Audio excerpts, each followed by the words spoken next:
안녕하세요. 2023년 5월 7일 일요일 새벽 1시 13분입니다. 제가 있는 지금 LA는 5월 6일 토요일 아침 9시 13분이고요.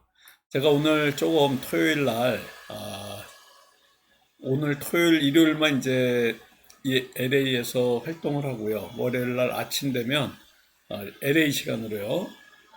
월요일 아침 되면 이제 한국을 향해서 떠나야 됩니다. 그래서 오늘 월요일을 위한 불금봉 장전 뉴스를 마지막으로 LA에서의 이제 이 공부는 끝내고요. 이제 제가 화요일은 비행 중에 있기 때문에 화요일 날은 이 주식 대응을 할 수가 없습니다. 그래서 방송도 할 수가 없고 또 카톡도 보내드릴 수가 없을 것 같습니다. 수요일 날 도착해서 5월 10일 수요일 날 아침에 불금봉 장전 뉴스에 다시 뵈야 될 것 같고요. 오늘 이 불금봉 시사미 종목 탐구하고 불금봉 장전 뉴스를 끝으로 해가지고 LA의 일정을 마치도록 하겠습니다. 지난 금요일 날 종가 매매를 우리가 대응하지 않았는데요. 5월 5일 날 어린이날하고 6일 토요일 그리고 오늘 7일 일요일까지 이렇게 3일간 긴 주말을 또 보내시는 동안에 국제적인 뉴스라든가 국내 뉴스에 어떤 악재가 낄 수 있어서 좀 긴 연휴를 보내시면서 불안해 하실 것 같아서 종가 매매를 대응 안 했습니다. 그리고 종가 매매가 요즘 시장에 수급과 돈이 들어오지 않고 투심이 너무 약하기 때문에 종가 매수해 가지고 시초가에 올리는 종목이 뭐 거의 없다고 보시면 됩니다. 그래서 종가 매매를 대응하기에는 너무 리스크가 크고요. 그리고 이 테마 역시 한쪽으로 너무 쏠리는 현상이 심해서 전반적으로 지금 테마가 형성되지 않고 있는 데다가 지금 현재 다음 주, 그러니까 내일부터 5월 둘째 주 거래하는 이제 그 기간인데, 코스피가 지난 금요일 날 2,500선 겨우 유지하고 끝났습니다. 그나마 2,500선 밑으로 갔던 코스피가 2,500을 잘 버텼고요. 코스닥은 그나마 빨간불이 들어와서 845포인트로 마감을 하는 그나마 좀 금요일 날 분위기는 괜찮았다 보시면 될 것 같고요. 뉴욕 증시 역시 이렇게 그 미국의 중소 은행들 뭐 막 부도날 것 같은 이러한 사태에 공매도 세력의 농간이다 뭐 이런 결론이 나오면서 폭등을 했습니다. 지역은행주가 폭등하면서 나스닥 다우지수도 역시 크게 올랐는데요. 다음 주에 우리 월요일 날 우리 시장에 영향을 줄 것 같고 또 원달러 환율 또한 5월 4일 금요일 날 15이나 뚝 떨어졌습니다. 그렇다고 해서 시장 상황이 좋아진 건 아니지만은 그래도 이 코스피 같은 경우에 2,500선, 2,550선까지 뭐 바라볼 수 있을 가능성도 있는데 여기에는 이 은행권 리스크가 재부각이 되지 않고 좀 안정화해야 될 것 같고 또 한 가지는 부채 한도 협상의 불확실성이 해소돼야 될 것 같은데 올해 또 안에 금리 인하와 관련된 이러한 기대감이 올라온다 그러면 이 뉴욕 시장에서부터 불이 붙어서 우리 코스피, 코스닥에도 영향을 줄 수 있으면서 외국인들이 시장에 개입하면서 매수세로 가야 될 것 같습니다. 다음 주에 우리의 이제 최대 관심사가 이 미국의 부채 한도 협상입니다. 옐런 미 재무장관 여자분이죠. 부채 한도가 상향되지 않으면 다음 달 그러니까 6월 1일 날 미국의 연방정부가 디폴트에 빠질 수가 있다. 그러면 완전히 이제 경제적인 재앙입니다. 이게 미국의 디폴트 우리가 상상도 못했던 일들이 벌어질 수 있는데요. 바이든 대통령이 9일날 상하원 지도자들하고 백악관에 초청해가지고 만남을 가질 예정인데 다음 주가 이제 9일 날이 껴 있습니다. 다음 주 목요일 날, 금요일 날 정도 될 것 같은데요. 이 만남에서 부채 한도 협상에 대해서 안 좋은 소식이 나온다. 그러면 이제 완전히 어, 견해차가 생긴 거나 또 안 좋은 뉴스가 좀 나온다. 그러면 경제적 재앙이 올 가능성이 있어서 다음 한 주는 미국의 부채 한도와 관련된 이슈들이 가장 큰 이슈다. 이렇게 보시면 될 것 같습니다. 우리가 지난주에 계속해서 네오 이뮨텍 대응했는데요. 지난 금요일 날 이와 같이 4.5%까지 상승을 했습니다. 지금 목표치가 3,570원인데요. 여기까지 가려면 뭐 앞으로 한 9%대까지만 올라주면 우리가 큰 수익을 얻을 수 있는데, 여기 3,090원 저점을 쓰리바닥을 뚫고 올라간 겁니다. 여기 보시는 것 같죠? 한 번, 두 번, 세 번의 바닥을 다지고서 지난 금요일 날 예상대로 이렇게 올라갔습니다. 조금 늦게 반응을 했는데요. 그래도 월요일부터 상승을 하면서 뉴스가 하나 터져줘야 될 것 같은데, 아직까지는 크게 뛸 만한 이런 뉴스들은 없습니다. 물론 우리 월요일 날 관심주 중에 하나가 이제 네오 이뮨텍이고요. 그리고 한일 사료 지난 금요일 날 이렇게 쭉 빠졌지만은 거래량이 많이 터지지도 않은 상태에서 이렇게 빠졌기 때문에 페이크다라고 보고 있습니다. 또 대한제당 역시 마찬가지입니다. 여기 보여주는 것 같죠? 고가놀이 구간에서 최저점에 와 있습니다. 이 국제 설탕값이 1년 만에 다시 또 상승을 하면서 12년 만에 최고치를 치고 있습니다. 그래서 이와 같이 올라가고 있고요.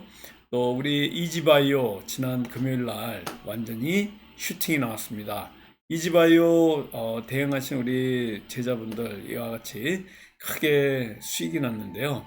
이지바이오 식량과 관련된 관련주입니다. 우리가 월요일날 관심주로서는 지금 현재 4개 종목을 보고 있습니다.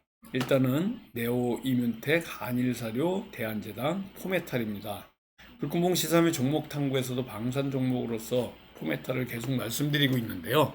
이 포메탈 다음 주도 또 같이 한번 추천주로서 가져가려고 그러는데, 뭐 크게 떨어지지 않은 상태에서 답보 상태에 있습니다. 그렇지만은 방산에 관련해서 앞으로도 더 크게 갈 수 있는 자리에 있기 때문에 오늘 네 가지로 네 종목 월요일 추천주 관심주 말씀드립니다. 네오 이뮨텍, 그리고 한일사료, 대한제당, 포메탈입니다. 이지바이오 아주 좋은 이런 흐름 때문에 금요일 날 우리에게 수익을 안겨다 줬고요. 이 대한제당 같은 경우에도 금요일 날 저점 향해서 내려가고 있는데, 국제적인 설탕 가격이 12년 만에 최고치를 치는데 앞으로도 더 크게 갈 수 있습니다. 그래서 세계 식량 가격이 다시 오르기 시작했습니다. 1년 동안 그동안 하락세를 유지했던 식량 가격이 다시 오르고 있는데요. 이게 슈가프레이션, 인플레이션과 슈가하고 같이 더해진 합성어인데, 이 설탕이 올라가면서 설탕 가격이 올라가면서 식량 가격까지 같이 끌고 올라갑니다. 그래서 인도나 중국의 생산량이 낮을 거다 이렇게 보고 있고, 또 브라질의 사탕수수 가격이 점점 올라가고 있습니다. 사탕수수 기후 때문에 그런데요. 그래서 이런 그 영향 때문에 식량까지 같이 올라가고 있기 때문에 세계 식량 가격 지수 또한 사상 최고치로 지금 올라가고 있습니다. 그래서 이런 육류 가격도 그렇고요, 소고기, 돼지고기, 뭐 가금류, 곡물, 모든 이러한 그 가격들이 지금 다 올라가고 있고요. 미국에서 제가 요번에 느끼는 이러한 그 물가, 뭐 지난 작년 11월 달에 왔을 때하고 뭐 거의 비슷한데, 뭐 살인적인 물가입니다. 우리나라의 지금 이 식당에서 먹는 가격들이 한 2.5배 정도 된다고 보시면 되고요. 뭐 이런 그 싸다고 느끼는 거는 하나도 없습니다. 깜짝깜짝 놀랄 때가 있는데, 이 물가, 미국도 살인적인 물가고요. 또 이런 곡물 가격, 사탕, 또 설탕, 유지, 기름, 또 지금 올리브 오일 가격도 최고치를 치고 있습니다. 돼지고기 가격도 그렇고요. 팜유도 그렇고 유제품들, 치즈, 뭐 탈지 분유 이런 것들이 앞으로도 계속해서 올라갈 걸로 보기 때문에 제가 월요일 날 이런 그 한일 사료 대한제당을 관심주로 넣어놨다 이렇게 보시면 됩니다. 여기다가 지금 네오 이뮨텍 같은 경우에는 제넥신 제가 보라 그랬잖아요. 제넥신하고 같이 움직임이 있습니다. 이 어, 연매출이 한 30조 되는 머크사 우리나라에 투자를 한다는 이런 뉴스들이 금요일 날 나왔습니다. 그리고 제넥신도 올라가면서 이 같이 네오이민텍까지 이렇게 올라갔는데요. 바이오와 관련해서는 앞으로도 계속해서 상승할 수 있는 여력을 갖고 있다 이렇게 보시면 됩니다. 지금 국내에 반도체라든가 바이오, 앞으로도 반도체 바이오는 또 반도체 비흡자로 시작하는 세 가지 반도체, 바이오, 그리고 방산 관심 있게 또 보시기 바라겠습니다. 바이오가 조금 움직이고 있는데요. 연매출 한 30조 되는 글로벌 공룡 기업입니다. 머크사가 국내 투자 영역을 넓히는 이러한 그 얘기들이 목요일 날 우리 시장에 뉴스로 떴습니다. 이런 그 머크사의 바이오 투자 계약 지방자치단체 대전하고 이제 그 또 이 그 부지를 대전에서 제공할 것 같은데요. 그래서 2026년에 머크사가 대전에 공장 설립을 할 것이다. 이런 것들이 바이오와 관련해 가지고도 더 크게 갈 수 있는 이런 상황이고요. 6월달 되면 미국의 바이오 USA 한국 간에 우리나라 한 3,000개 전 세계 3,000개 기업이 여기에 그 바이오 또 그 USA 참가 예정입니다. 그래서 바이오 협회에서 이제 앞으로 계속해서 바이오 관련해 가지고 홍보를 또 할 거고요. 이런 것들이 시장에 움직임에 영향을 줄 것이다라고 보시면 되고요. 7일 날 한일 정상회담 있습니다. 그래서 첨단 산업과 반도체와 관련해 가지고 또 안보와 관련해서 협의를 할 걸로 보이고 있습니다. 특별한 이러한 거 뉴스는 없고요. 다음 주에 아까도 말씀드린 것 같이 미국의 디폴트와 관련해서 어떤 그 또 뉴스가 나올지 한 주간 우리 시장을 좌우할 것 같습니다. 유가와 관련해 가지고 100달러로 간다던 유가가 지금 떨어졌는데요. 다시 오를 가능성은 충분히 있지만 그래도 60달러 선에서 움직이고 있기 때문에 그나마 유가가 좀 안정적이다라고 보시면 될 것 같습니다. 테마를 잠깐 살펴보면요. 제약바이오 관련해서 머크사가 대전에 바이오 공장 2026년도에 착공할 것이다라는 이런 소식, 이런 것들이 제약바이오 관련해서 앞으로 더 올라갈 가능성이 있고, 아까도 말씀드렸지만 바이오 USA 6월 초에 미국에서 열립니다. 이거와 관련해서 바이오 관련 움직임이 좀 있을 거다 이렇게 보시면 되고요. 뭐 치매 관련주들도 바이오 관련해서 같이 움직이고 있고, 이런 것들이 또 비대면 진료와 관련해서 의료법하고 관련해서 또 움직임이 있을 가능성이 있다 이렇게 보시면 됩니다.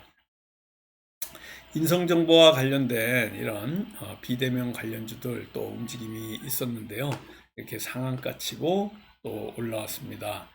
원료 의약품과 관련해서 이런 그 약품사들 화일약품이라든가 한일약품, 경보제약 같은 이런 약품 관련들 바이오 관련주들이 꿈틀꿈틀 지금 좀 올라오고 있습니다.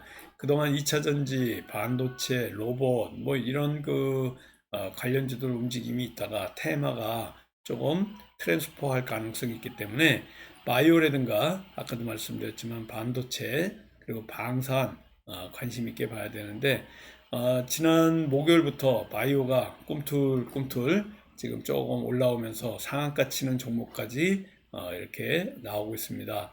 건설 기계와 관련해서 건설 기계 호실적이 있어 또 이러한 그 건설 기계 관련주들도 움직일 가능성이 있습니다. 정치 테마와 관련해 가지고는요. 이 한동훈 대선 주자로 또 대권 주자로 앞으로 나올 가능성이 있다라고 얘기가 되고 있고요. 또 송영길이라든가 이재명 더불어민주당 사법 리스크 때문에 더욱 그 오파스네카 같은 이러한 그 한동훈 관련주들 더 크게 올라가고 있고요. 또 국민의힘 지지층 내에서 한동훈이 지금 현재 대권 주자 설문조사에서 1위를 한 이러한 상황이다라고 보시면 될 것 같습니다. 전반적으로 지금 테마가 한쪽으로 몰리지 않고 있지만은 이 눈치 보기가 굉장히 심하고 돈이 아직까지 시장에 들어오지 않은 상황이기 때문에 아주 정밀하게 좀 이렇게 관심을 갖는 종목들, 테마들 잘 적응해야 될 것 같습니다. 월요일날 내일 저하고 같이 대응하면서 성공투자 또 기원하면서 네오민텍, 한일사료, 대한제당, 포메탈 이 네 종목으로 같이 대응하면서 성공투자 기원하는 월요일 되도록 하겠습니다. 한국에서 뵙도록 하겠습니다. 감사합니다. 안녕히 계십시오.